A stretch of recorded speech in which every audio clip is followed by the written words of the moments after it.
both are falling in love again. It'll be just like starting over. We have grown.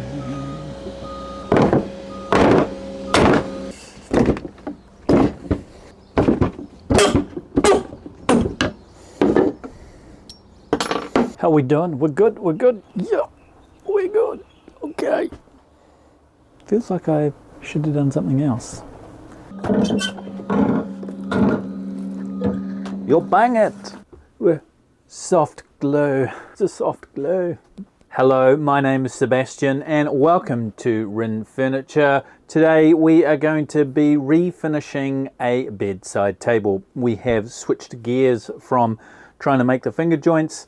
Thankfully, we will continue that sometime next year. I got asked to refinish 2 bedside tables, and this video is me showing you just one of them. This is the first part of the process, which I go off on a bit of a tangent. You haven't seen this, but I'm renovating a space downstairs, and when I pulled out some of the wood, I found this really great lumber, and I actually want to use this lumber because, as you can see behind me, there is a marquee, one of those easy ups. And in order for the easy up to clear the door of the shed, I need to put the legs of the easy up on something. So I was going to use these lovely pieces of wood. There were tons of nails in them. It has been sitting there for probably 40 to 50 years, and those nails are in there pretty difficultly. Those that I couldn't get in, I hammered in.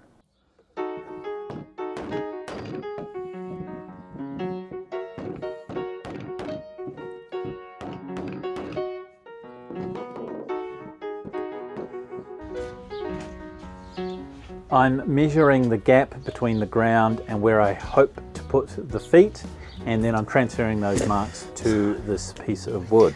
You might not have watched any of my videos before. I generally post a video once every week. It's a lot of DIY. If you are enjoying this kind of stuff, please subscribe to my channel, and when you get to the end of the video, give it a bit of a like. Thanks.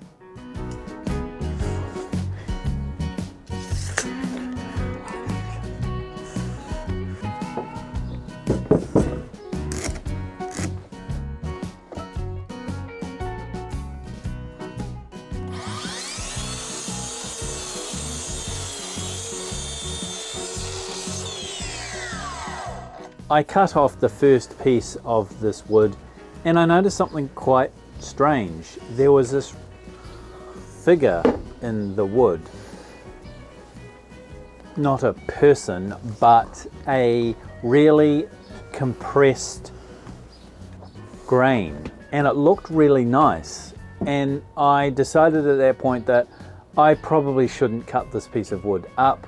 It's too nice to use for something that I'm gonna sit outside. So I put this piece of wood away. So I've done all of this nail pulling to no avail. I decided to have a little bit of a drink and I pulled out more pieces of wood. I've got wood all over the place, so I decided to build these little stands out of something else. In the last house I lived in, we had a fence built by a company. They put the fence in the wrong place. It was like 20 centimeters too far into our property, and then they decided to pull the fence down. And they asked if we would like the wood, and I said yes, absolutely. I have stacks of these fence palings and they're all sitting outside.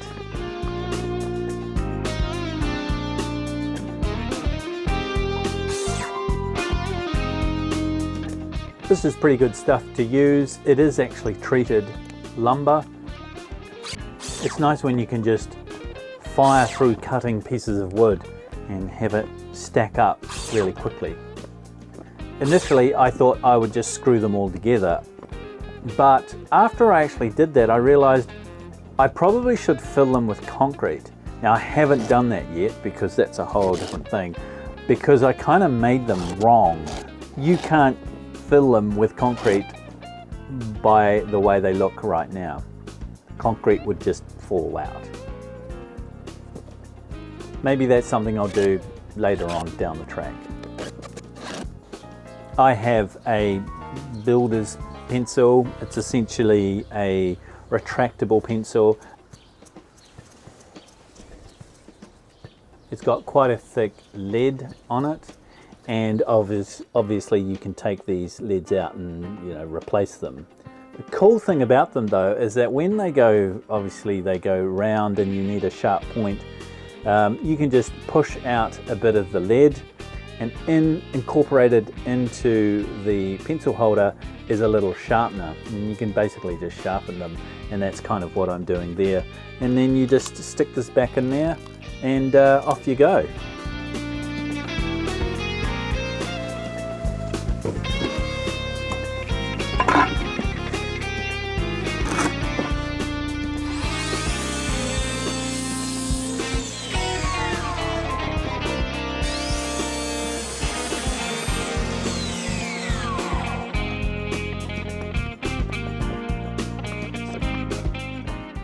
One thing I don't really show in a lot of my videos is after I've cut something or worked on something, I have to clean up. I have a blower, and you can see that on the table there.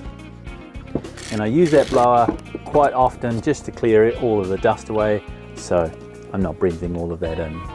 When I watch some of this back, I think, what am I doing? Because I look confused. I probably am confused. This was a good opportunity to use up a lot of scraps simply because they were going to sit outside anyway, and I ended up screwing together multiple pieces just to make the height.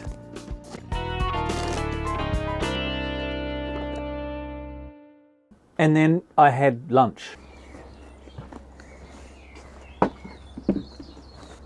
For the lunch that I had this day, I had a little bit of singing and dancing, and I had toast with cheese and water. I'm looking at one of the F-clamps that I've got, and I was essentially going to modify one of those F-clamps to work with the miter saw, but I couldn't figure out how to do it.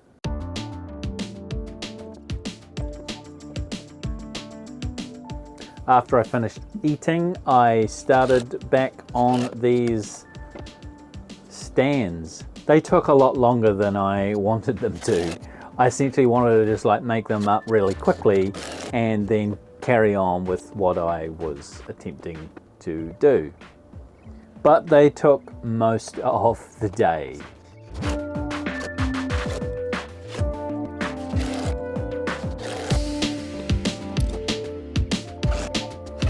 I tried to look for some washers that fit a standard screw, and the head of these are a specific size, of course, and a lot of the screws that I have this particular size, but I don't have a lot of washers that fit that, and really wide ones either, so I have to make up multiple washers.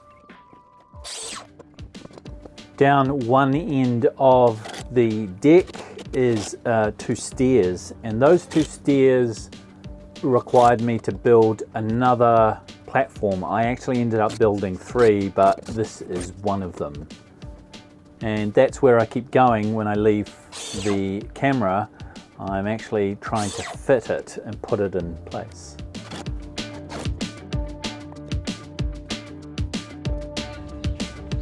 So once that is done, I wheel the table back inside, and you can see off to the right there is one of the bedside tables.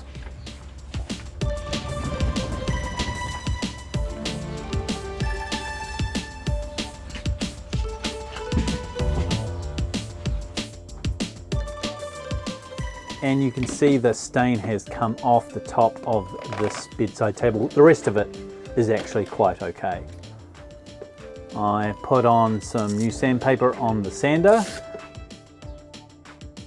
I check my phone for some reason. and then I get my mask on and I put on some music and I put on some goggles. If you've been following me, you probably remember that I have had cataract surgery in this eye, and then I sometimes wear contacts in this eye. Because I have had so much troubles with my eyes, I do everything I can to protect them, and even the smallest amount of dust just becomes irritating. And only irritating, it doesn't cause any inflammation or anything. That's why I generally wear goggles all the time and why I have so many of them. I wear a respirator simply because I don't want to be coughing for days, because that's generally what happens. I am in a project at the moment and I took my mask off for probably about 2 minutes while I stood and did stuff but didn't make any dust, and I haven't been able to stop coughing from it. As you can see there, this was 39 minutes of sanding. I measured that while I was editing. Sanding is one of those things that in a lot of videos you really don't get to see, and a lot of people say sand through the grits. Okay, you can go from a low grit and incrementally go up in the grits, starting from 60 or 80. I probably wouldn't go anything lower than 60, and going all the way up to as high as you can go. Generally 240 is a finishing grit. A lot of people get to like 120 and 180, and 180 is generally considered okay. If you're making fine woodwork furniture, you can go 240. Some people go to 400, and if you're trying to do a mirror finish, you might go all the way up to a paste, and you could be going up to like 6,000. And the blower comes into play there, and I'm changing the sandpaper again. I never like sanding inside.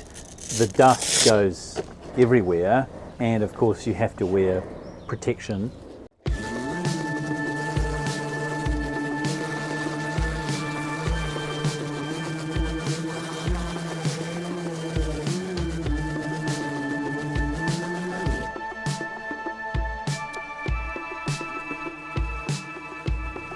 Sanding outside definitely feels a better option, simply because when you're inside and you're surrounded by dust, you basically can't take your mask off until you leave the area.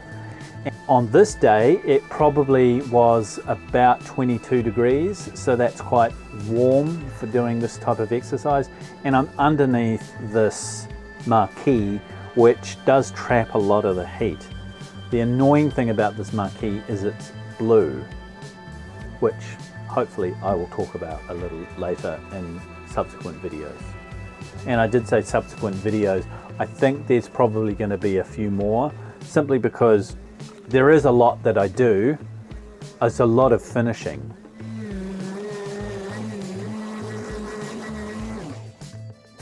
I look over and I see on the timeline there's so much more to go. After I've completely cleared all of the old stain, I do a visual inspection, and what I'm looking for is anything that is like a bump or anything where the sanding has been uneven. I take my glasses off because obviously you want to focus on a lot of the detail. The smallest of detail that you can see after you put finish on can show up and look terrible. So I'm just looking for those patterns in the grain. There could be like small little gouges. I'm marking with the pencil places that I just want to focus on while I'm sanding. I look really zen when I'm doing this.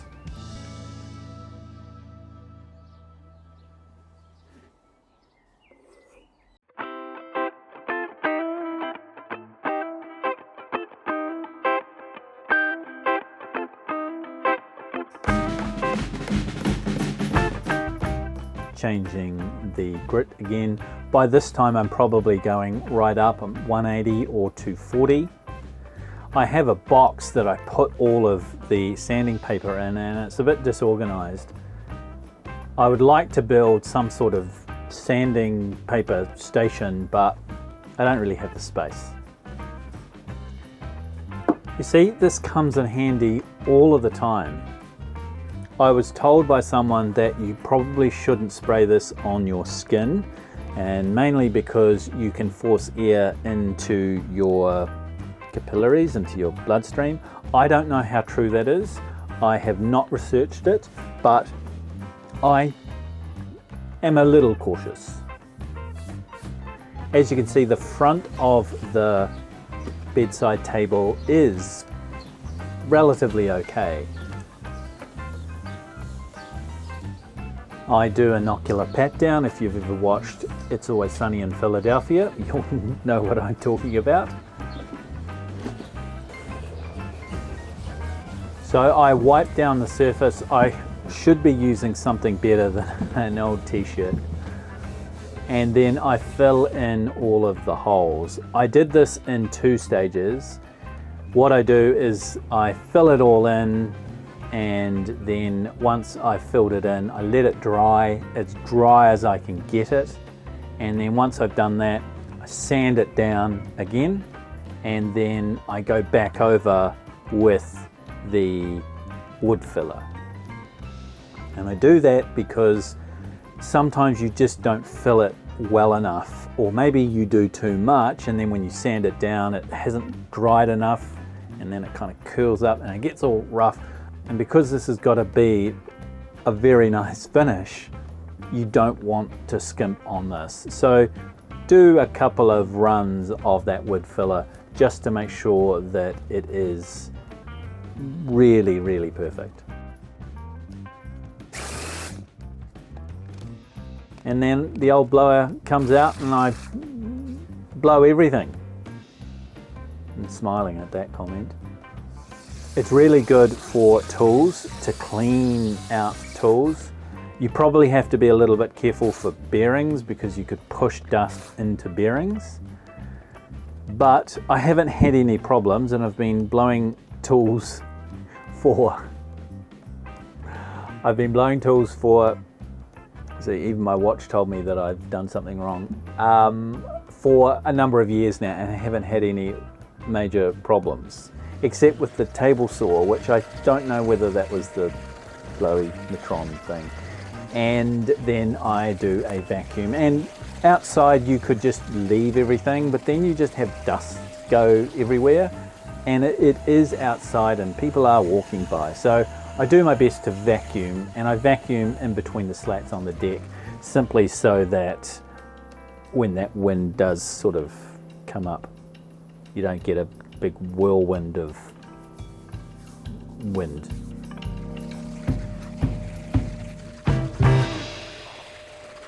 And that brings us to the end of this video. It is a short one. Hopefully I've cut out lots that is just too boring. In 2 days here in New Zealand, it will be Christmas.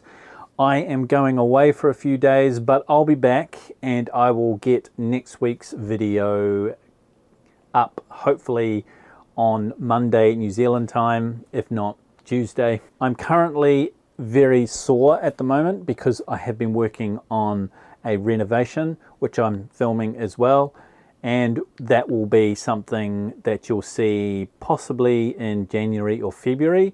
I've also got to finish the armrest table.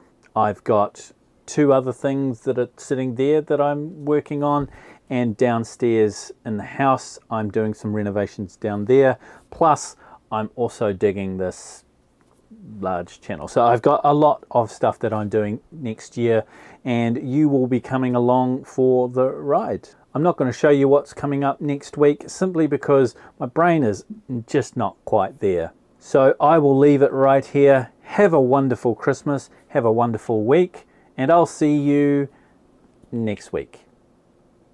Oh, and before I go, if you could like the video and subscribe if you're enjoying these.